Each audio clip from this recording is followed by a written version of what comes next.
It's deja vu. This moment's happened before.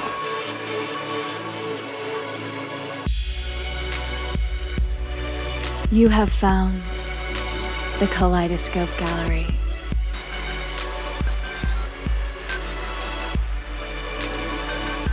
Hello, and welcome to the Kaleidoscope Gallery. I'm your host, Paul, and alongside regular contributors, Dave, Leah, and Hans, we will be exploring an experience of the mysterious so-called Energy Vortices at Sedona, Arizona. The power of nature, ancient sacred sites, and their effects on our divided brain. And AI-generated music and art, a useful tool or formidable rival. So let's step into the first exhibit inside the Kaleidoscope Gallery.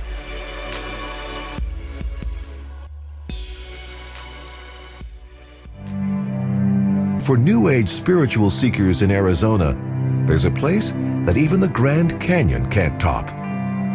It's called Sedona. Many believe this is the site of a mysterious energy field where the Earth's cosmic power lines meet and create 4 energy vortices. One of them, they say, is centered here at Cathedral Rock. Towering red cliffs, deep green forests, and an electric blue sky make this high mountain valley an undeniably magical place. Whether you believe in magic or not. New Agers have been coming here for decades to soak up its unique energy vibes. But they're not the first to find spiritual inspiration in this valley.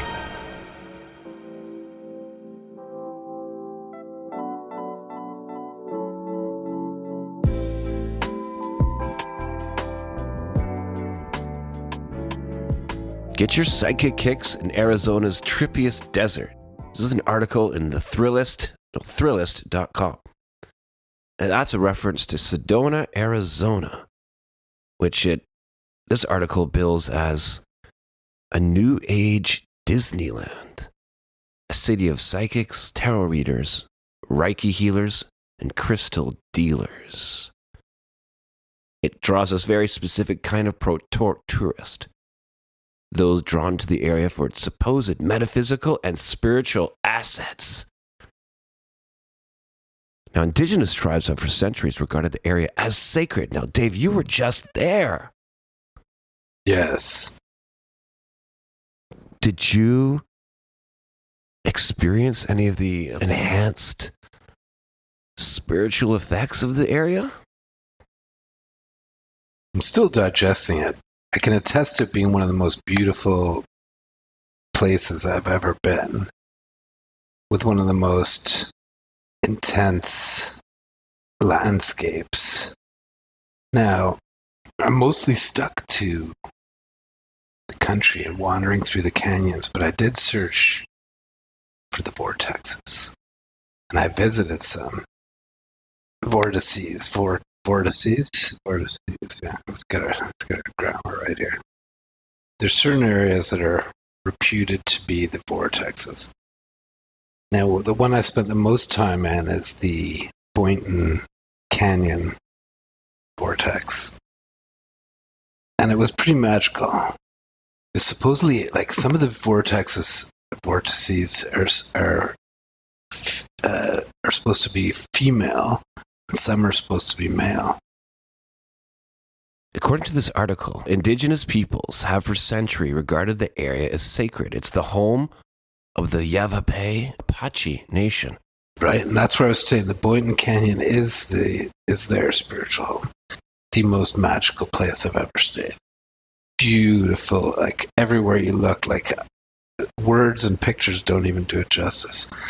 The vibes were intense, but not in a way that you'd picture intense. They were intense almost that it was like you were just in too beautiful a place to think about anything but how beautiful the place you're in was. And it was just like, wow, wow, wow.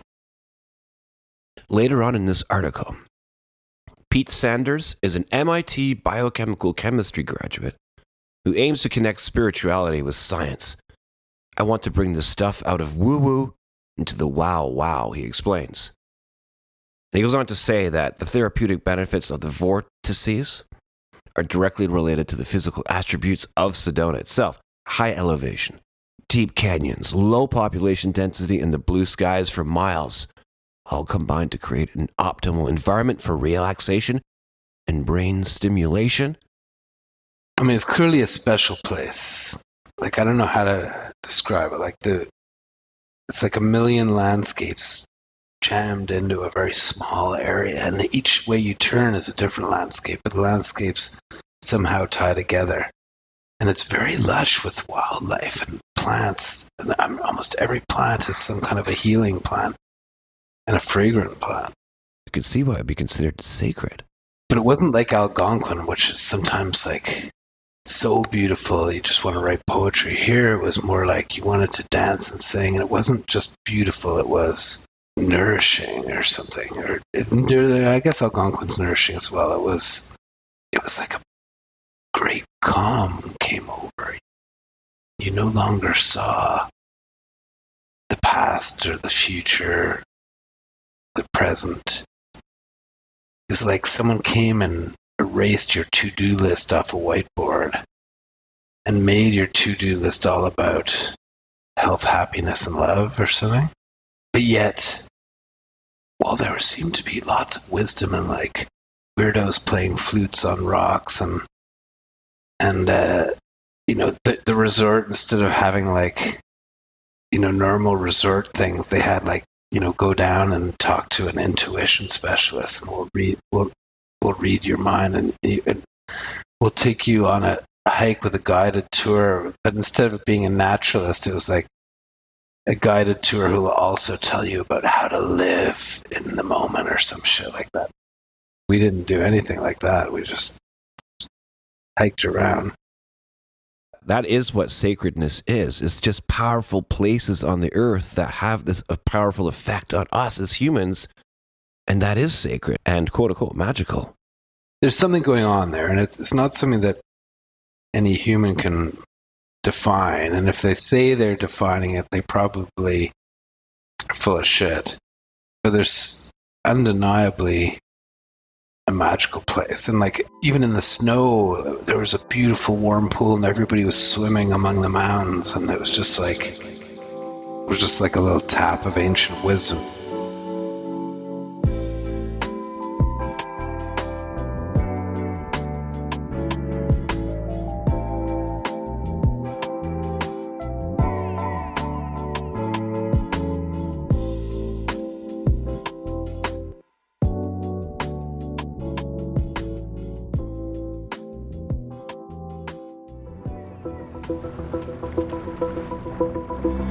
How do we experience the world?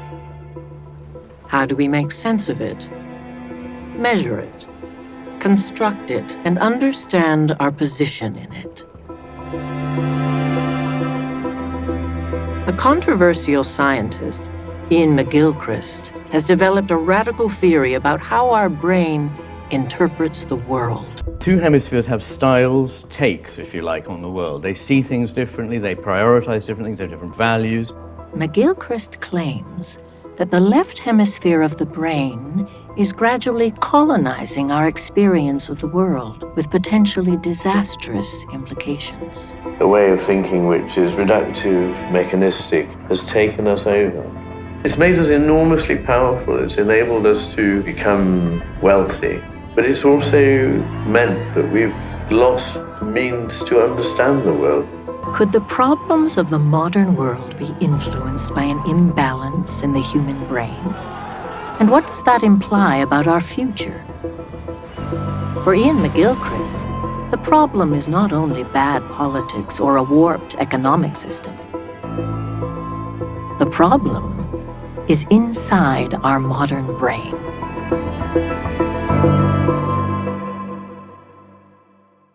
This professor, or his name is this Dr. What's his name again? Ian McGilchrist. You're talking about the hemispheres of the brain, and there's something I want to clarify before we go on to exploring this interesting theory. And that is, okay, there's two hemispheres of the brain, and one way to think about them is there's the left and the right hemisphere. And the left hemisphere, you might say, is the logic side. And the right hemisphere, you might say, is the relationship side. Does that make sense? Yeah, I think it's a way of remembering it. Left logic, right relational. Not relationship, relational. And relationship, but I mean, it can be relational to yourself and your own body. It can be to others and your environment, what's around you, your inner and outer alignment. So each side of the hemisphere has kind of their own roles, its own specialty, in the way that we interact with the world, and we think, we process information. And it's not unique to humans. It goes all the way back to sea anemones that are hundreds of millions of years old off the Isle of Wight, according to Ian McGilchrist. So, yeah, it's a strategy that is required for survival. And so the question he was asking is why? But what I thought was interesting about what he was saying is he said that the left hemisphere is colonizing the right hemisphere. In other words, we're allowing as a species or as a culture to let that left hemisphere dominate our life and our decision-making processes. Yes, this is where people think he's controversial, but I agree. And it's worldview based. So if the left side is the dominant side, and what is it that we're missing from the right side of the brain? What meaning, connection, balance. It's like when you walk in a forest or somewhere beautiful in nature, a beach, a vista, and a mountain, and you feel that awe and that connection. You feel aligned with your environment, and that is right and left brain integration, and that would inform and has informed, because we have worldviews that still exist and that have existed throughout history that integrate left and right brain hemispheres and that promote balance and that use techniques. So whether it be poetry or mantras or Rumi poetry, it's a puzzle. It's a series of symbols. So you're talking about a forest, a beautiful forest. Say that your left brain might begin to think, oh, I can exploit the resources here. Exactly. It manipulates. It's important for survival because it looks at details and it categorizes things and it counts them. And we need that. But it can't run the show, right? That's what can be replaced by robots. That's what AI does better for us, is our left brain stuff. What are you? I am a robot of the class M3, programmed to provide information and support to all Jupiter personnel. You're speaking about the left brain, left hemisphere dominance. That yeah, no, I agree, and I've been thinking the same thing. I mean, he's a neurologist. He's a physician. The man knows brains very well. But it felt good to hear a brain spurt, talk about and put together notions that I had thought about myself.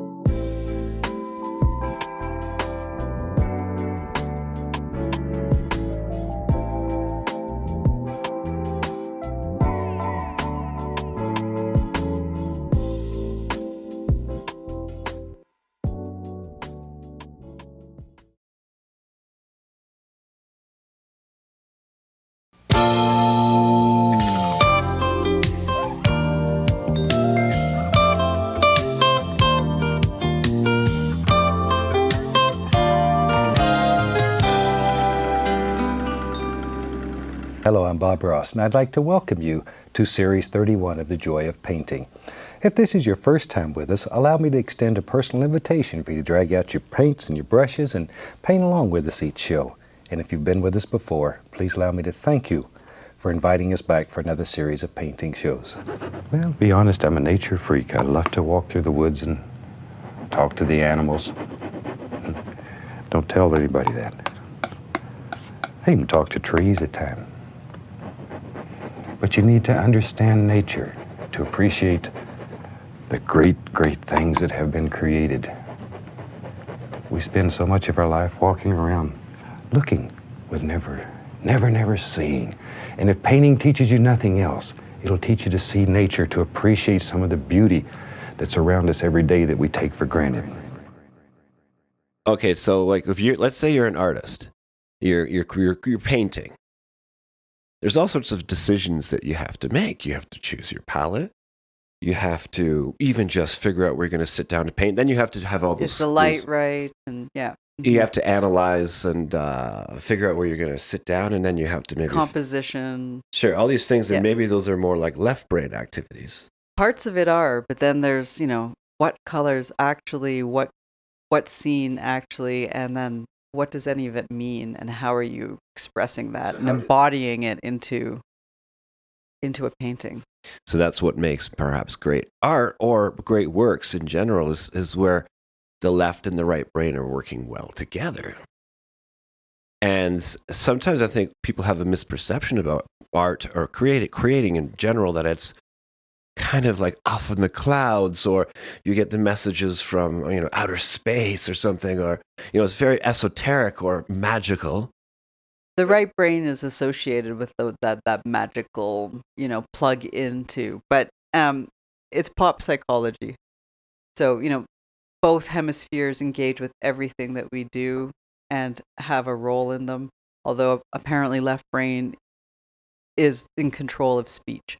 But language and meaning, absolutely left and right brain. And right brain is the only hemisphere that can infer and implicit meaning and inferred meaning and, gesture and tone and all of those ways of understanding communication. Only the right brain can understand. Left brain does not compute.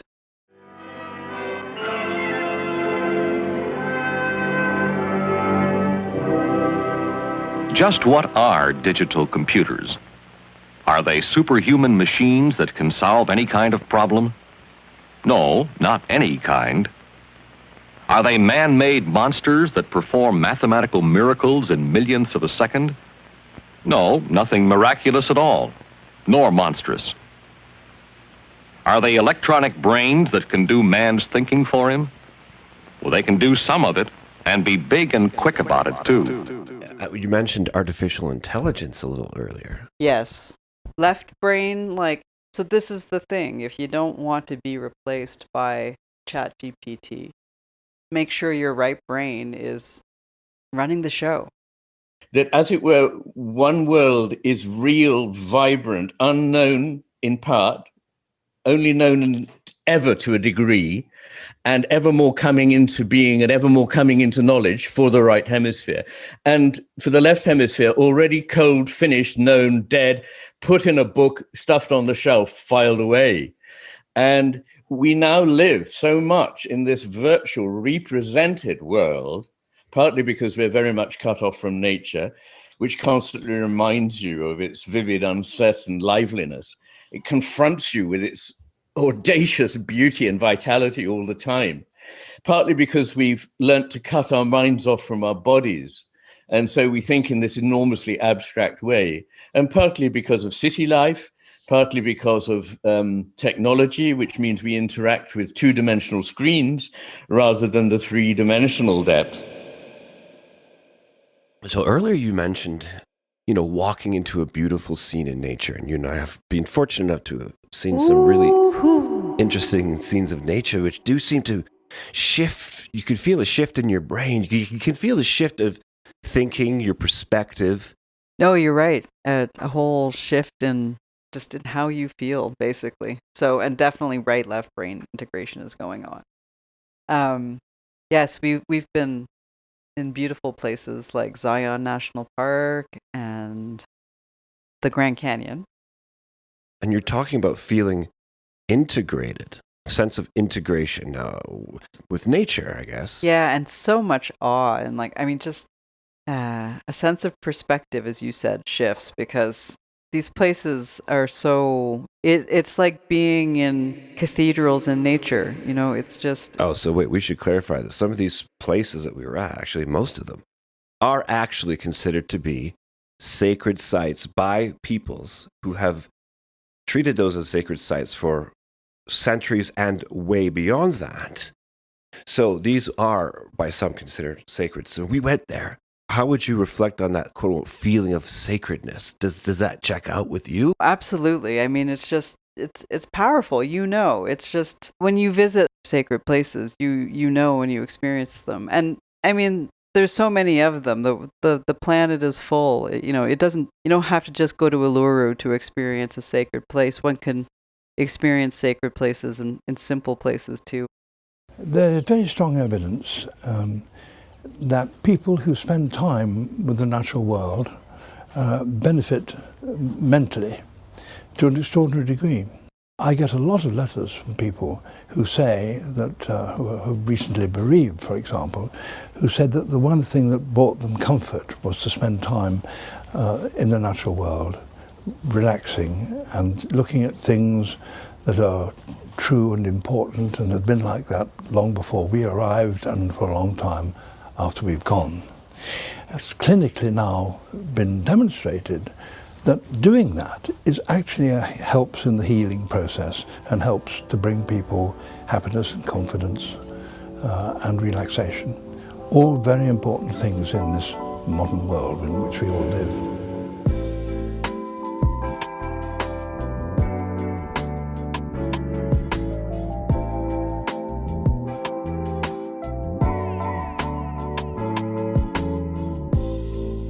You are inside the Kaleidoscope Gallery.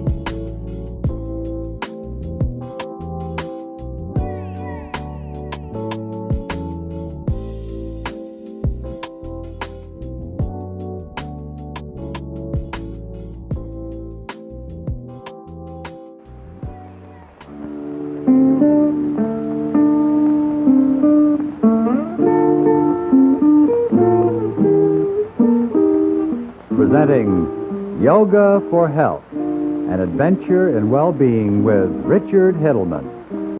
His dynamic yoga instruction is a journey into second youth. And now here he is, author, lecturer, instructor, Richard Hiddleman. Well, a good day to you all, friends, and a very cordial welcome once again to our Yoga for Health program.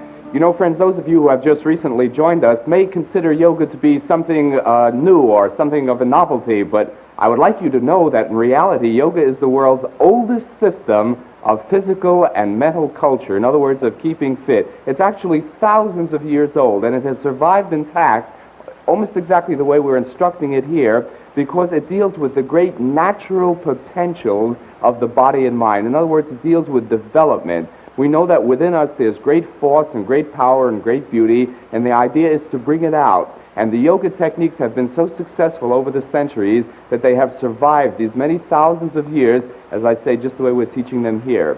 So let's have a yoga exercise right now, which is going to begin to loosen you up and release some of this great trapped vital force, some of this energy that you have lying within you and that can be brought out and used if we simply give it the proper impetus, make the right movements to do so.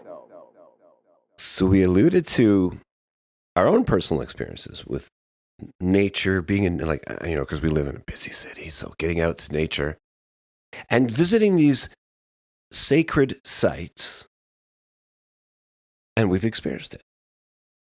But what would you say? Are there other methods or ways or things to do that might help one as a person balance the two hemispheres and integrate them more? Engage with any kind of artwork you love, music, dance, poetry, novels. What about exercise and movement? Yeah, in nature, especially. But no, yoga. Yoga. But yoga is fantabulous for not just left, right brain, but, over like all brain. And then just embodiment generally, like aligning your whole system, including your central nervous system, which of course your brain is, the king of. Once I understood the right left brain thing, it was like, it helped me understand so much more about why yoga is so effective and why different poses and ways of practicing are so powerful. for your integrating, engaging, working with both hemispheres. There's different ways of doing it. You can be practicing one pose like Tadasana, where you have to just stand on your own 2 feet and be solid and lifted at the same time, grounded and lifted at the same time. Many different ways of working with the hemispheres. One can just be standing in a pose and using both halves of your body evenly, equally, properly. And then there's doing a pose like Trikonasana, so another standing pose, but the triangle pose. Many people know it if you've done any yoga. They all know. Everyone knows mountain. Everyone knows. Is that the one you always see on like advertisements? Like it's the most often used one? It's like kind of like No, that's warrior. With all of those standing poses, you do it on the right side and then you do it on the left side. So, you're only doing it on one side at a time, but you always do it on both sides. And that's because you have to use both hemispheres. You're developing both hemispheres, but you're doing mirror images of actions on the opposite side. And then you have positions. So you have the first type of position where you're using both hemispheres in the same way on both sides of the body. Then you have the versions where you're doing mirror positions on opposite sides of the body. And then you have poses where different halves of your body are doing entirely different activities and where the same muscles are doing the opposite. So where one muscle might be extending, another one, the same muscle on the other side is contracting. And so now your brain is balancing, so these are more advanced and difficult poses, because now your brain is not mirroring or doing one side at a time. It's actually having to use each hemisphere independently and do opposing or vastly different actions on each side. So it engages the two hemispheres in ways that are even more, intense and challenging, basically, and are working with the hemispheres of the brain in a variety of different ways. That sounds like something that would be good for professional athletes. It's great for everybody, including professional athletes, absolutely. This is for any sport. And when you see someone do an amazing play that is not only intensely and incredibly skillful and disciplined, but it's also very creative. Svechnikov, now Walmart. For Andrei Svechnikov again in back of the goal. He stops in a dime. Lacrosse move. Scores! What a goal! Andrei Svechnikov reaches into those bag of tricks for some magic here in the third period. A highlight reel goal. The thinking that went into that particular play seems to be a combination of the left and the right hemisphere, and that's where you get true stardom. People who do next level mountain biking and go on these tiny narrow trails, at such speeds, and they're absolutely integrating, everything, because there's just no way you would be able to achieve that without it.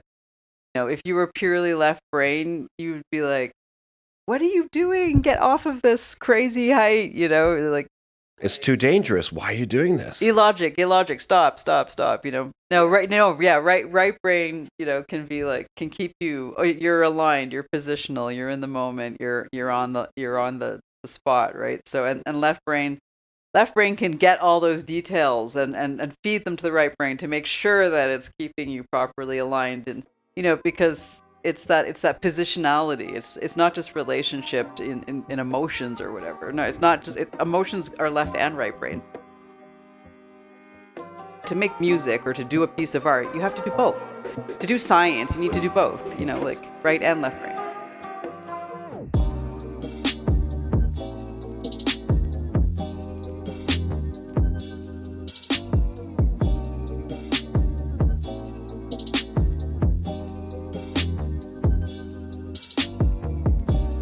You are listening to the Kaleidoscope Gallery. The Kaleidoscope Gallery.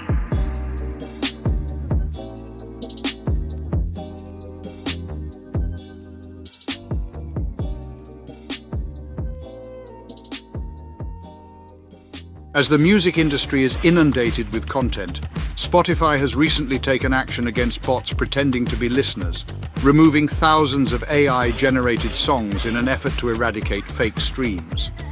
As complaints of fraud and clutter continue to plague streaming services, Spotify has increased its policing of its platform by removing tens of thousands of songs from Boomi, an artificial intelligence music startup. Lately, the music industry has been grappling with the surge of AI-generated music, as well as the increasing volume of songs flooding streaming platforms on a daily basis. The emergence of AI has simplified this particular task, as it enables individuals to produce numerous music tracks in a matter of seconds, which can then be effortlessly uploaded and streamed online. Launched 2 years ago, Boomi provides its users with the ability to select from a variety of styles or descriptors, including but not limited to rap beats or rainy nights, in order to produce a track that is machine-generated. The music can then be released onto streaming services where the user will receive royalty payments. It's an AI startup called Boomi. Boomi lets users create tunes in different styles, and then you can release it to streaming services where you can then end up getting royalties for it. And they've claimed to have generated 14.5 million songs for people who just kind of like type in something, I want a song like this, a song like that, and then release it on Spotify. Yeah. So in other words, prompt the best, right? 14% of the world's recorded music right now is being artificially generated, or I'm sorry, I said artificially intelligently generated. Mm-hmm. I just thought that was interesting. Like, wow. Yeah, but it's also still shit because we're not hearing any of it. Well, I guess that's why they needed the bots, right? You know, I mean. But yeah, I mean, talk about, as I say, an artist who releases on Spotify through, various distribution, and I've got songs on Spotify. It's kind of interesting to think, well, there's 14 million. Are the vocals generated as well, or is it, or what? Is it just instrumentals? Like, you would go right on the Boomi website. Unleash your creativity. Make music with Boomi AI. Create original songs in seconds, even if you've never made music before. Sure, they'll like appeal to the lowest and widest demographic and like people who aren't inclined. How do I create a song on Boomi? Oh, you just hit tapping, create, and song. Then choose a style, select any custom settings, and tap create song.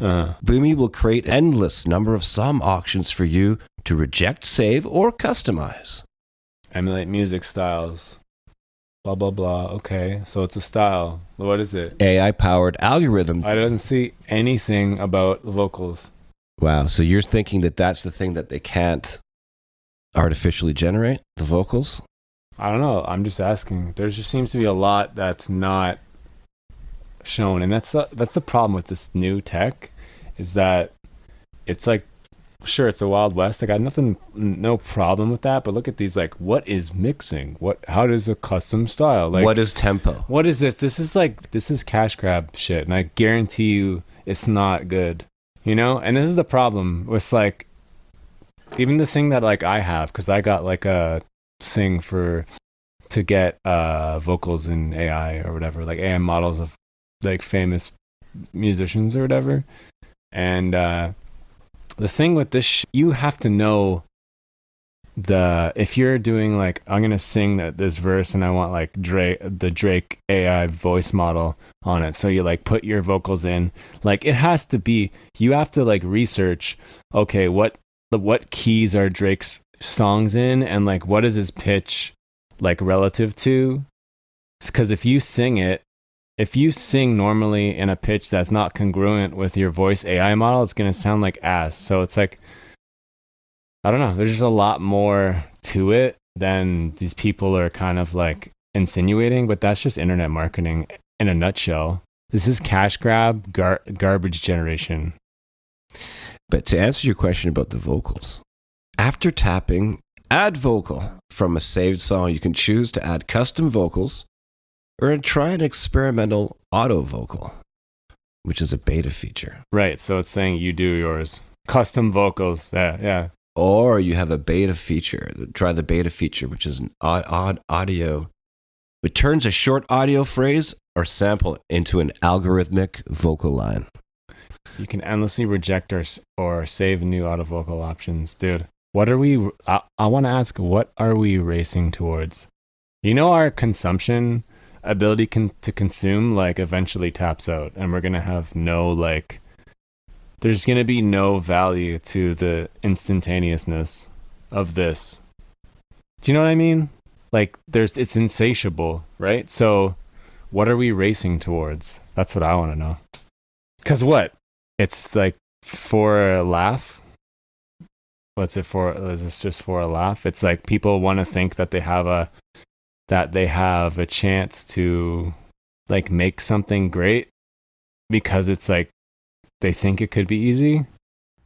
Well, we should listen to one of these AI-generated songs from this website, Boomy. So I'll just pick one here.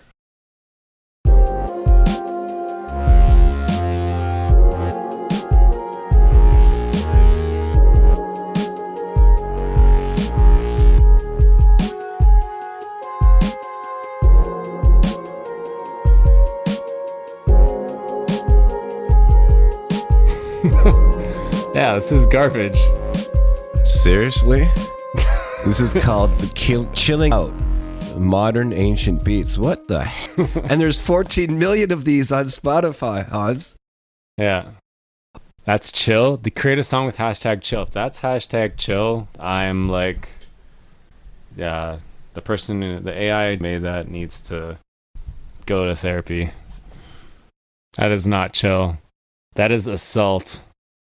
That was totally random. Like, we weren't cherry picking. It just... No. There's just so much, like, as I said, with the AI voice model stuff, you have to be very conscious of, like, oh, well, this will go well with this because it's in this style, or, like, I'm saying the cadence. You have to, like, understand the cadence of what you're saying and what you're singing, and the range of what you're singing in, to, like, make these AI models actually sound good. The ones that are replicated off of already famous singers, about music creation, and are going into it like, okay, like, what key is it in? What, and, like, really go in with an intentional attitude. You could really make some really good shit.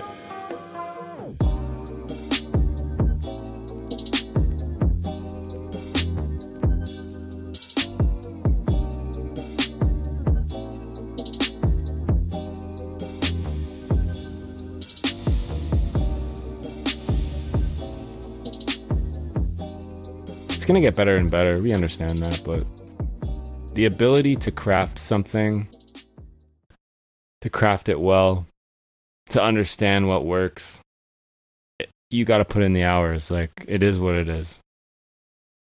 At its fundamentals, it's like with music, it's fundamentally very simple but extremely deceptive. And that's like with most things that, like, you know, humans enjoy.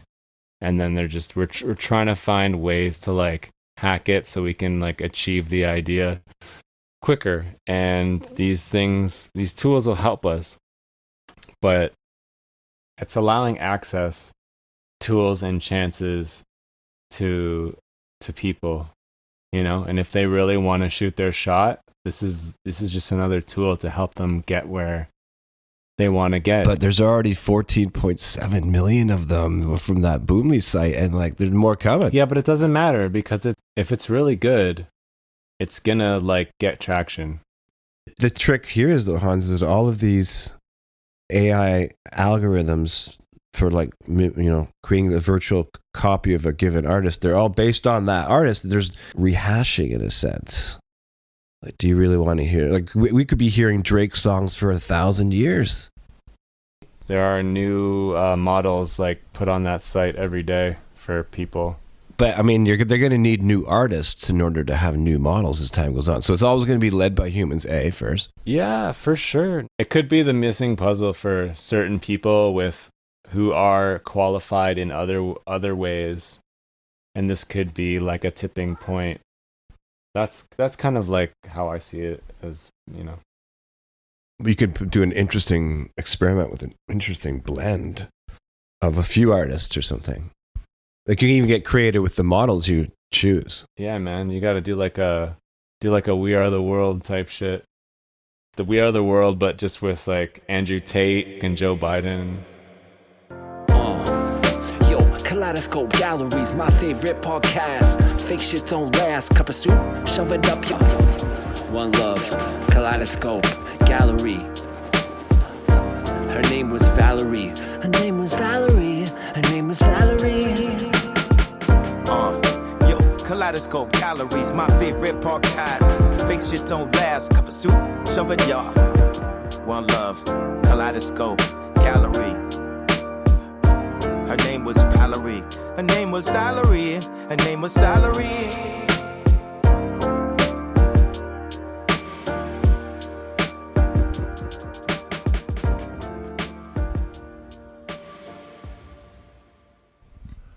So yes, the AI music revolution is upon us. Yeah, a revolution of sorts. The boomy technology and phenomenon with Spotify, I mean, it's completely unsurprising. So as people increasingly perhaps rely on AI generative models to write music for us based on past music, past data, past artists' endeavor, do you think that eventually we might learn how to forget to make music and just rely on AI in the future? That it won't really be the pursuit of humanity anymore? I can imagine a dystopian future in which all things that we consider art, everything that was being created is using some form of generative algorithm that is relying on past data. Therefore, people are no longer creating a new vocal sound or a new literary style or a new painting style. You're just using generative AI to go through past human endeavors. If that were to happen at that point, there would be no new ideas. There would just be iterations, mashups, remixes and of existing sounds and styles and ideas. That's just what that looks like. Maybe sometimes people could combine things sufficiently interestingly that it sounds new. Part of what's so interesting about musical or artistic movements is that they change. That someone comes out with something that just blows your mind or is just different from anything else that you've heard before. And they're bringing a fresh voice and perspective to it. And that's what's new and innovative with artwork. So you're not concerned, really? You think that humans will always push the edge and always be the leader of AI, and AI is always going to be following behind, or will it one day surpass our ability to innovate? I don't know. I think what is always going to matter is that we see it as a tool, and a tool that has certain capacity, which will probably change over time.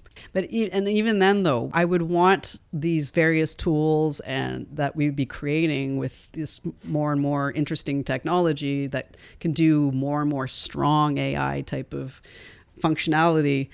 I would want it to be solving problems that are pressing, not just to us as human beings, but to all of the relationships that we need to be stewards over. I want us to have a value system that cares about each other and the planet and the ecosystem and to be using all of this to really make it all flourish as much as possible.